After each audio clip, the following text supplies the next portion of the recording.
Hello and welcome, Christine. How are you? Hi, welcome, Christine. Good to see you. We're going to be talking about some Utah law concepts tonight, and I'm Rick Roller. I'll be your game show host for this evening. So let's just jump right into it. And with our on the technical side, and of course the man behind the curtains, the curtain, and the man that makes everything happen is Mr. Dan Naylor. Okay, and so let's go ahead and get started, Dan. Hi, Christine. Hello, Christine. Thanks for being with us. This is recorded for other students' use, of course, later. And we usually have 2 or 3 that'll join us, late. I was always taught that 15 minutes early is on time, but a lot of people were never taught that. But yep. glad to have you here. Okay, let's look at number 1, please. Okay, an agent cannot place a sign on a property without. And this is an exam concept. I'm sure it's something that, when you're in that facing that computer, you're going to see again. Okay, so an agent cannot place a sign on a property without A, notifying the Division of Real Estate. You think they want those thousands of calls every month from agents all over? Oh, I listed a property. No, I don't think so. Having their broker present. Your broker will probably never meet your sellers. He'll never shake their hand. He'll never say thank you for the business or anything. That's all you. Okay, so having their broker present, he may drive by the house, but he probably won't even do that. C, getting permission from the owner. Ooh, that one's warm and fuzzy. Hang on to that. That's the right answer. Okay, D, getting an option to purchase the property. Okay, I have a listing. Now I have to have an option so I can put a sign on it. The only one that makes sense, and of course the one that is true, and the one that would get you through the exam is number C, if that's a number. The answer to this one is C, getting permission from the owner. Now, that permission is in listing contracts. Our exclusive right to sell contract that we use quite a bit in our state when it was put together by the Utah Association of Realtors. It's not a state-approved form. It's just a realtor form. A lot of brokers will take that form and modify it and have their own version of it. But in that listing contract, usually 2 or 3 pages, there is a paragraph that gives you, the listing agent, permission to put a sign on the property. Occasionally, you'll have a seller that doesn't want a sign, and that's something you've got to try to talk them out of, because we love sign calls. The very best lead you'll ever get on a house is a sign call. Heck, they've already seen the neighborhood. They've cruised around. They may have even gotten out of the car and peeked in the windows. They want to see this house. Sign calls are, you drop everything for a sign call. Number 2, please. Let's go. An agent can sell their own property without listing it through their brokerage. Okay, so Mrs. Broker, I don't want to list it with the company, and you're gonna have to work that out with your broker. Usually they have a every broker is supposed to have a employment contract and with their agents, and usually that's addressed in there, and sometimes it's not, but you don't have to list through your broker as long as they put the sign on put on the sign the term, because they're going to put, they won't put a hot dog realtor sign on it because they're not listing it through the company. They're going to put on a for sale by owner sign, but they have to put something on that sign because they own it and they have a license. So let's see which one of these would work. A, owner agent. Ooh, that sounds warm and fuzzy. B, sales agent, broker agent, independent agent. Well, those 3 are kind of similar. The only one that is the right answer that should stick out to you is A, owner agent. You can sell for sale by owner because it's your property. You don't have to list through the company. Your broker's, it's kind of a slap to those of us in the business saying, well, the general public, they need the MLS, they need my services, but hey, I'm a hot shot, I could sell mine on my own. What a great example. Number 3, please. He said, ironically. The commission rate in Utah is 5, 6, 7, or determined by the parties of the transaction. Yeah, D is correct. You got it. Determined by the parties of the transaction. It's in the agreement. Okay. And that would be in the listing contract. Number 4, please.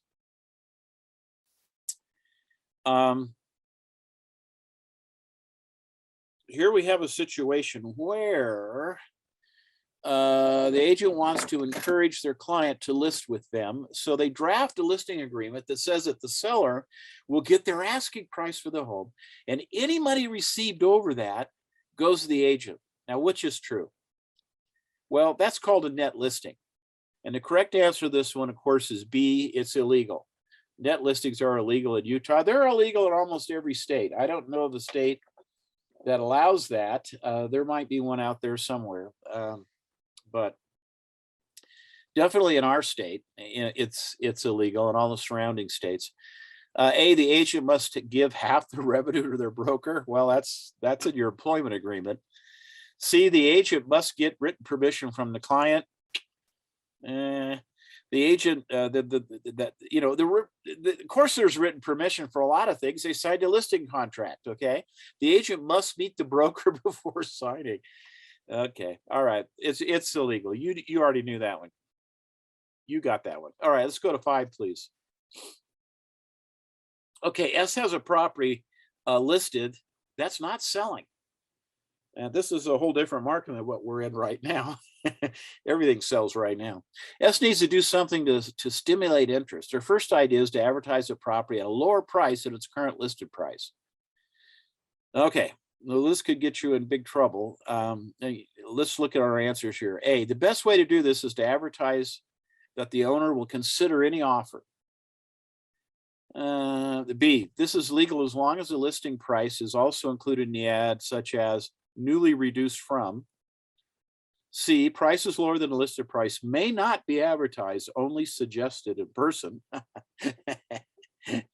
Or D, the listing price is the only price that can be advertised or quoted unless written consent of the owner is obtained. And that is, you're shaking your head, yes? Yes, yes, you got it. All right, D is the correct answer. Okay, number 6. What we have here is we have a situation where broker A in Vernal lists a property in Roosevelt, just a little piece down the road, under an exclusive right to sell listing.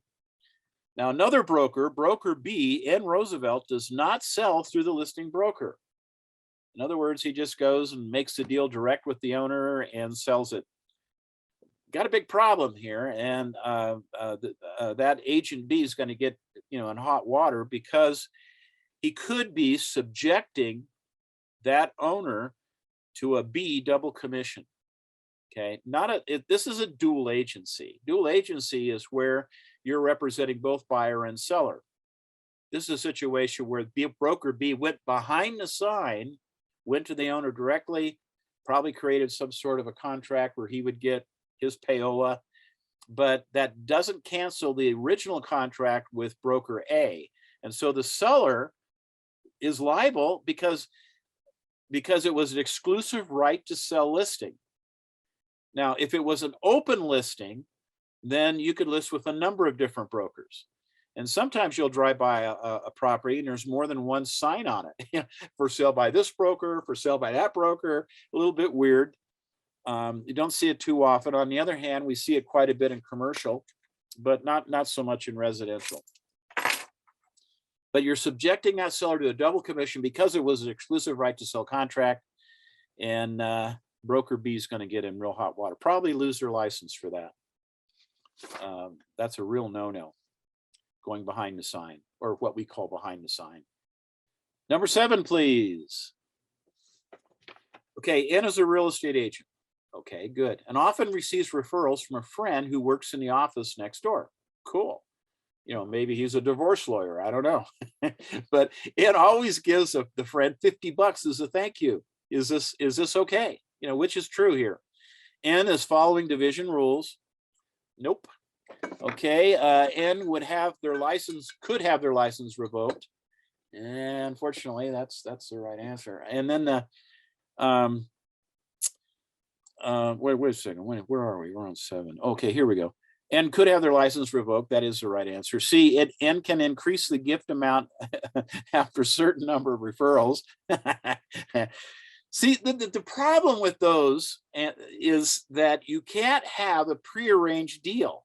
You know, you can't go to the concierge at the Hotel Utah, or maybe across the street, you know, at the nicer hotel, you know, and say, look, I know people are going to come up to you from time to time and say, you know, we'd like to buy a home here, or maybe something up in Park City. Do you know of any good realtors?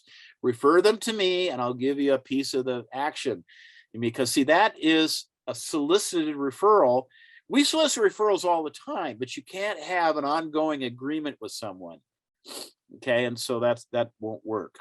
So C, N can increase the gift after, no, we already did that one. And D, N can use the referrals as an experience towards a broker's license. Well, that's okay, but you know, what we're going here for is they could have their license revoked. And why? Because they have a prearranged agreement for all these referrals. Not a good thing.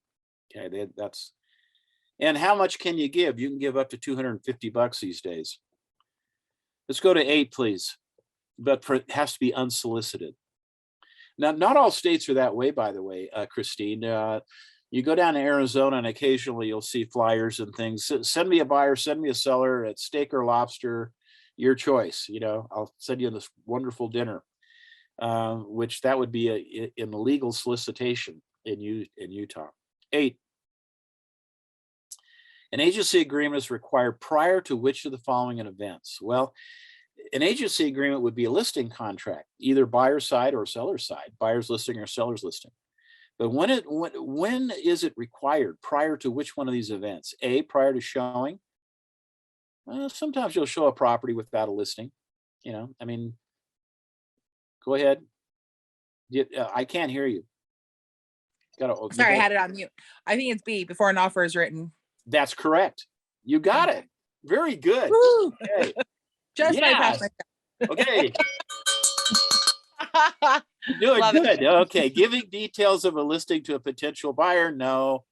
Taking a buyer to potential lender? No, of course not. That, you know, that's the only one that makes sense. You know. Right. Yeah. Number 9, please. Which of the following is not required of a sales agent? Not required. Okay. Permission of broker. No, I don't even know what that means. You know. Permission of broker. Okay. Okay. I guess when we put properties on the MLS, we check a little box, and the box says subagency yes or subagency no. Most of us check subagency no when we're not offering it on the market with subagency, which would mean that the selling agent, the one that brought the buyer to the property, would be able to represent my seller with me as a subagent. And, you know, we usually don't do that. But it's not required of a subagent. Permission of the broker. Okay. B, equal fiduciary duties with the agent. No. Equal commission split with the agent. Okay. Not required. Okay. You see this all the time. Sometimes you list for 7, keep 4, and pay 3. You know, that's okay. You don't have to have an equal commission split. So the correct answer to this one, number 9, is C, written subagency agreement. There are situations where we do offer subagency to brokers. Usually, though, that's not through the MLS. When I had a smaller firm that I was running, I had builders that wanted to have continual open houses. So I went to another small firm that's run by a buddy of mine, and we entered into a co-marketing agreement, and that which would be a written subagency agreement, so that his agents could sell, you know, and my agents could cover all those open houses. Otherwise, I'd have to hire a bunch more agents. Didn't want to. But equal commission split, that is not required. Permission of the broker is required. Equal fiduciary duties and a written subagency agreement, those would be something you'd have to have, you know, because we had that co-marketing agreement. But equal commission split, no. No, what we do on the MLS is we put how much we're offering to the other side. And usually we're not even offering subagency. So they have to represent in Utah, you must represent someone, either buyer or seller. And so if I say subagency no, then they have to represent their buyer. And I'll pay you 2%, or I'll pay you 2.5%, or I'll pay you $500. So some of them, it's kind of ridiculous. But anyway, that's fine. That's fine. You know what you're getting. You know what they're offering. Number 10. Okay, we got a situation where we have some division rules. Which of the following is not correct? Not correct. You got to be careful of these negative questions, because you're kind of rolling through there. But as you know, you see the word not up there. It's all in caps. They're not going to try to fool you with that limiter that changed the direction of the question. So it'll say not, all in caps, just like that. So the point is, which one of these is not correct? Okay, A, net listings shall not be taken by a licensee. That is correct. We can't do net listings, they're illegal, right? B, when requested by a client, the agent must give them copies of documents from both sides of the transaction. Correct. Well, believe it or not, that's the right answer, because the buyer isn't really entitled to the seller's settlement sheets. So it's really none of his business. And so the seller could, the seller could have his house paid off, and the $700-800 minus his closing costs is what he's getting. That's a nice check. Another seller may be underwater. He may have to bring a couple of grand or 10 grand to the closing because he owed more on the property than what, and we may see some of that as the market falls here a little bit. Buyer's market, seller's market, Christine, doesn't matter. It's always a realtor's market. I've always made more money in a down market. People really need you then. Right now, plenty of lenders that'll work without an agent and help you get the house. All kinds of things are happening. And most houses are selling so quickly, just finding a place to buy is tough. So anyway, C, licensees shall keep their broker informed regarding their transactions. That is, and then D, a principal broker cannot keep part of the earnest money unless both parties agree. That is correct. And C, that is correct as well. We want to know which one was not correct. So they send you down this way and then make an immediate round 360-degree turn, and you're heading off the other way. So watch for that. Number 11, please. Real estate auctions must be supervised by principal broker, associate broker, sales agents, real estate commission. Well, we only have 5 commissioners, and they're not going to come to all your auctions. That's the ridiculous answer. You think, well, maybe the sales agent or maybe an associate broker. No, real estate auctions in our state, because of the way the rules are written, must be supervised by the principal broker. There was one large company in the state that had an actual auction division, and they were doing pretty well. They were doing about, maybe 15 to 20 auctions a year. And they had an associate broker who was a branch broker. He had a broker's license, and so he was even more than associate. He was a branch broker for the auction division. But the commissioners came back and said, no, the rules are written so that you can't do that. You have to, Mr. Principal Broker, you have to attend every one of those auctions. And so he closed the auction division down. He didn't want to go to all those auctions. But I actually have a question on this. Do auctioneers need to be licensed, or as long as they're associated with a broker, they're okay? Many auctioneers are licensed, and they do have a license, and some of them actually have a broker's license. But a lot of them have a sales license, and but your auctioneer business could be separate from your real estate business. Even though you're auctioning real estate, it could be another whole broker that's there that you're not even affiliated with. You're just the guy that does the verbiage and calls the auction. But some auctioneers do have a broker's license, and so they can kind of fulfill both functions, where they get actual listing and they actually handle the auction. But it's more common to find a broker that hires an auctioneer to do the calling and help with the advertising and all that stuff. But the auctioneer does not need to be licensed as long as the No. principal broker is present. As long as there's a principal broker there. Okay, I missed that on my chest. Good to know. And that's a really good distinction, you know, and, Yeah. it's great. You're cementing that in your brain. But this is the question you'll probably see, that the principal broker must be there. I did. That's what they hit on. They had both of them on my test. They said that it has to be supervised by and our auctioneers required to be licensed. Yeah, auctioneers are not required to be licensed. Okay. Right. Number 12, please. Great distinction. Appreciate you bringing that up. The Yeah. listing agent has guaranteed to the seller that the agent will sell her property if it's 60 days or I'll buy the sucker. Okay. Which of the statements is true? Okay. It's called a guaranteed sale. Okay. If I can't get it sold in 60 days, then I'll just go ahead and buy it. Okay. Kind of tricky because you're changing roles there. You know, you change from an agent with a fiduciary responsibility to the seller, but it didn't sell. And so now, you know, you've changed into a principal in the transaction where you're buying the property from them, you know, and so it's real tricky. They have to be very careful of how that's written up. And in this market, it's irrelevant because, you know, everything sells anyway. You know, I mean, even if it's not priced right, still sells, you know, because there's such a shortage of properties. It's interesting though, Christine, in the last month, foreclosures are up about 65%. And year over last year, this year, time last year now, it's about 135%, an increase in foreclosures. So the market is cooling. Now, don't get that, oh no, look on your face. It's a great opportunity because you'll make more money in a down market because the sellers are desperate for help, you know, and the banks that are taking these properties are desperate for help and they don't want them. And so, you know, it's going to drive the prices back down to more of an affordable range.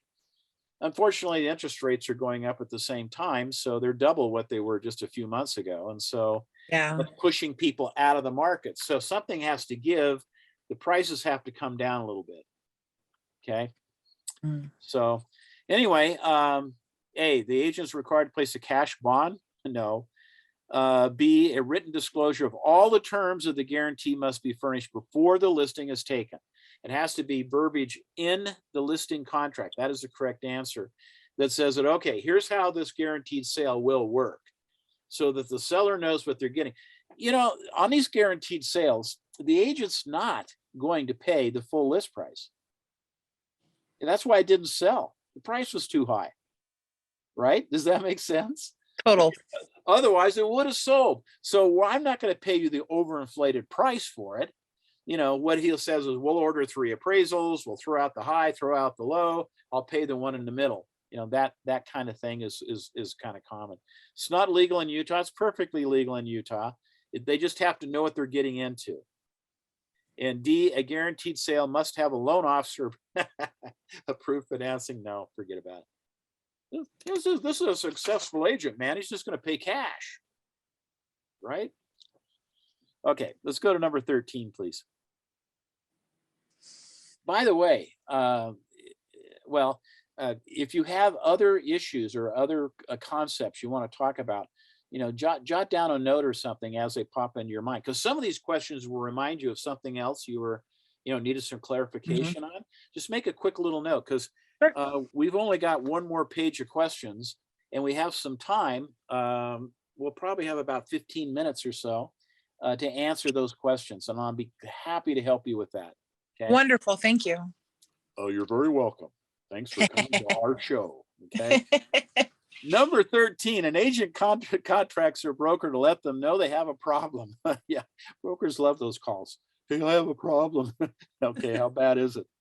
Their transaction that they have been working on for 6 months won't be able to close because the contracts weren't signed correctly 4 months ago. Okay. And now the underwriter for the loan's coming back and saying, well, you know, this contract has some defects. You know, we want these clarified. What supervision rule would have helped the broker prevent this issue to help the broker prevent this issue from happening? A, be available to the public. Well, it's not the public that they were working with here. It was their agent that didn't get the contract signed correctly. Verify agents are licensed. Well, we assume they are already licensed. Storage of all the files. What does that have to do with anything? The correct answer here is D, provide regular oversight of the agent's transactions. Brokers are responsible for giving regular oversight as on a contemporaneous basis as these are put together. What the first a place that the broker should examine those contracts is when they immediately go under contract and they're dealing with the earnest money. Maybe they're putting it in their trust account. Maybe it's going into a title company's trust account. But the agent has to turn that contract into the office. That's the first time maybe the broker will even see it. These agents should be able to write their own deals. I've always encouraged my agent, if there's something that's a little bit weird, that they just call me on the phone day or night. I don't care. We'll work it out. This particular situation here, it just wasn't signed correctly. They didn't get the rights. Maybe they didn't get initials on all the pages, or they didn't sign where they should have signed, or maybe it was owned by a trust or an entity, an LLC, a corporation, and they signed it as an individual. Or maybe it was owned by Richard. I did this once. Property was owned by Richard Roller, and I ran into the closing real quick and signed it Rick Roller. And about a year and a half later, when they were those buyers were refinancing, the first title company didn't catch it, but the second title company said, "We're not sure that Rick Roller is the same person as Richard Roller. You get your tush in here, Roller, and you sign a correction deed." And I did. I ran right down, signed a correction deed. Of course, I was my own broker, so I had no one to blame but myself. But it just wasn't signed correctly. Okay. Anyway, we took care of that problem in a hurry. And they took me to lunch, or I wasn't going to come in. No, I'm just joking. 14. You got to learn how to glean off the land. Okay, 14. Unlicensed assistants can do which of the following? Unlicensed assistants. Okay, office and clerical task. That's warm and fuzzy. Can they do prospecting? Can they go out and knock on doors? No, they can't do that. Deal directly with the property. I don't know what that means, deal directly with the property, but it sounds like an agent. Okay, can't do that. Cold calls, they can't do that either. That's prospecting. So the correct answer is office and clerical tasks. Office and clerical tasks. I'm answering A. That A is correct answer. Yeah, office and clerical tasks. Very good, thank you. That's all he can do. But that's a lot. I mean, you get 3 or 4 deals under contract, and all of a sudden, the paperwork adds up, and there's a lot of little details that have to be followed through on. And what a lot of agents do is they hire a transaction coordinator, and that is a person that's not necessarily licensed, but they're just doing all the clerical stuff. They're making sure, that the documents are delivered the right place, and that all the disclosures are, the deadlines are met, and that kind of thing. The office and clerical tasks. Your job is to have someone in your car that wants to buy a property, and you don't let them out until they buy, or to have a house that you're listing that house, and you're not going to leave unless they sign the listing. I guess that's what we do. Kind of. That was a joke. Okay, number 15, please. All righty, 15, a licensed agent that works under a principal broker as a personal assistant can only be compensated by what? The principal broker is correct. It's not a team leader. It's not the client paying you directly. And it's certainly not the division of real estate. I mean, come on, give me a break. They're just revenuers. They're regulators, man. They sit up there. They're out the door by 4:45 and back the next day at 9:15. Okay, and they're good people. They work hard, but they're state officials. They're regulators. They're administrators. They're not out and actively involved in paying agents or doing the work of real estate. Team leaders are, but and a lot of times teams are very popular, and a lot of people like the idea of the team because they think they're going to get a lot better training and whatnot. And sometimes that's true, and sometimes it's not. It all depends on the team leader. but usually they'll have, like the Rick Roller team working with hot dog real estate, and then and sometimes their signs, they're very small in the hot dog real estate part, but the Rick Roller team is splashed all over there in big print, and that's okay in our state. We used to have rules that regulated that if you had, your broker's name of the company had to be at least 50% of the biggest font on that sign or that signage or in that ad. But they dropped that. As long as it's visible somewhere on the sign, whether it's Keller Williams or, whatever other company that, that really promotes a lot of teams, they're fine with that. But what they're not fine with is you to have a team and you're not a principal broker, and your company you're working for is not on that sign. That's a blind ad. And unfortunately, we see violations on those every quarter when the newsletter comes out. We all go to the disciplinary sanction to see if any of our friends are in there. Okay, so let's go to number 16, please. If a home is sold as is, which is true, okay? A licensee shall still be held liable for not disclosing known property defects. That is the correct answer. But let's look at the distractors. B, a buyer has no recourse for property problems after settlement. No, that's not true. They could have been lied to, or they could have known and just forgot to say, so that doesn't mean there's no recourse just because you're buying it as is.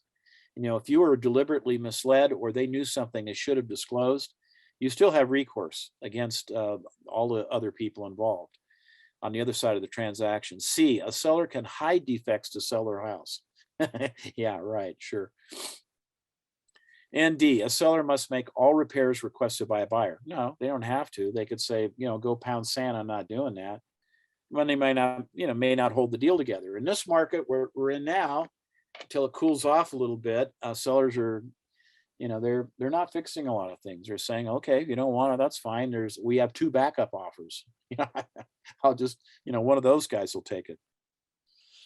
But in a slower market or a normal market, first we'll go to a normal market where it's about even between the buyers and sellers. And then we'll go into a buyer's market, which I'm really excited for because I like to pick up a few more properties. Don't want to buy them right now. This is the highest in known recorded history. It's never been so bad. Well, it was pretty bad when Brigham Young first brought the pioneers here because there wasn't anything to buy. They had to just build it all. But other than that, it's pretty sad for people trying to find a house. I have a granddaughter who's trying to find a house, and I said, we have to look for a situation, not a house. And she says, what do you mean? I need to find a situation where someone's getting divorced or they're moving, with a job transfer, or it's an estate sale, but there's something driving that house and it hasn't been put on the market yet. We need to get there before 5 other people and get into a stupid bidding war. Make them a fair offer and then have them take it because they want to dispose of it because of this situation or problem. We don't need people that are trying to cut a fat hog. When I was up in the mountains earlier today at my son-in-law's place, I drove by this little cabin up there, and I asked him, by the way, how much is that cabin going for? He says, $1.1 million. I said, you got to be kidding me. There's even an aspen tree that fell on the roof. It's still on the roof. What's the deal? It's just fishing, because that new ski area now we're between 2 ski areas and this area should get kind of hot. Yeah, it probably will. But, but that's not the kind of market I want to buy in at the very top of the market. Okay, let's go to number 17, please. Okay, in as a real estate agent, and they're representing both the buyer and the seller. The buyer is Z and the seller is Y. To whom must they disclose that they're a limited agent? Well, we only have to disclose that to the buyer Z. No. To the seller Y. No. Obviously, both principals in a transaction must know that you're a limited agent. Okay. And then D, they need not disclose. No, that's not true. Limited agency can only be done with informed consent of both parties. Number 18, please. Which of the following actions are authorized for brokers and associate brokers, but not agents? They're authorized for brokers or associate brokers. A, prepare the settlement statements. B, prepare listing agreements. Prepare offers to sell. Prepare broker price opinions. Okay. The only thing that sales agents could prepare listings, they can prepare offers. They can also do broker price opinions, even though it's called broker price opinions. They can do all those things. What they cannot do is they cannot prepare settlement documents. And you have to be a broker to do that. Okay. And there's additional training you'll get when you're getting your broker's license to go ahead and do that. Okay. That was the prepared questions we have tonight. And as I said, we still have about 10 minutes left. Christine, do you have any issues or things you'd like to talk about? Oh, what a beautiful porch. Love it. I love your clock too. It's wonderful. Thank you. Sorry, it's very warm in my house. I had to come outside. Gotcha. Trying to think. I had a couple. Dan was amazing and helped me with a lot of my questions. Dan is amazing. Yes. And I've been able to go on to getting some exam prep questions, and I'm trying to think of what is stumbling me. I think right now I'm just getting through the questions and reading them properly. So I know the question at the end. I'm just like, oh, duh, that was the question. Oh, that was the answer. But I don't have any questions off the top of my head, except for that auctioneer one. That one was tripping me Okay, up. great. So Great. Is it Luo? Is that how you pronounce your name? Do you want to unmute? Yes, Dan. Yes. Hi, I'm Rick. Hi, Rick. Yes. Dan's the other hairy guy in the picture here. So I know. hi. So do you have any specific questions that I could help you with, or anything you're a little bit confused on? No, I'm good. Thank you very much. I like the Okay. discussions, the points that you raised tonight. Okay. I would caution you guys that one of the things you really need to spend some quality time with are the terms and definitions. Because as you well know, there's like 400 terms, 300 terms, and a lot of those terms, not all of them, but a lot of them are terms you hardly ever use, and so if you don't know the definition to hypothecate, it's kind of hard to guess the right answer, okay? Hypothecate's putting your property up as collateral on a loan, okay? Okay, well, anyway, a word like avoidable. What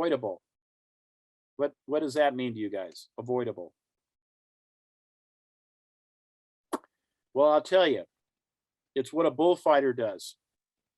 He tries to avoid a bull. Okay, so, okay, I got one more of those. How about an arbitrator? Arbitrator. What's an arbitrator do? An arbitrator. it sounds like a pirate question. Arbitrator. That's when the cook quit Arby's and went to work at McDonald's. They're an arbitrator. Okay, so anyway. Neither one of those are going to be on the test, but come on, guys, you can do this. I know you can do this. Now, Christine, I understand you're going in for your exam tomorrow. Is that correct? Yep, 1 p.m. Okay, all right. Well, this is my secret cell phone number, okay? 801. Hold on. 556. Oh, wait, no, it's not a 555 number. No, 556. Okay. 801, 556. 556. I'm going to memorize this number. 8,000. That's 556, 8,000. Okay. 556, 8,000. Yeah, it's on the screen. Okay. It's 556, 8,000. Now call day or night. I don't care. If there's something that you're reviewing tonight or tomorrow morning, whatever, and you're a little perplexed. Okay. Let me know. Call. And we'll spend a quality 3 minutes on the phone and you'll understand it. Wonderful. I could be Yeah, the most help to you, however, during the exam itself, but they won't let you have your phone, so. Dang. Bummer. Okay. Okay. Ooh, that's a word from the ancient history, isn't it? Dang it. Dang it. Hey, thanks so much for being with us tonight. We have an exemplary and outstanding passing rate at our school, and it's because Dan puts so much effort and work into keeping things updated. And doing little live reviews like this is helpful. And some people can watch the recorded ones. I mean, they're all helpful, but it's important to us. It's important that you pass the exam and we get you out there and that you bless lives and make money. Okay.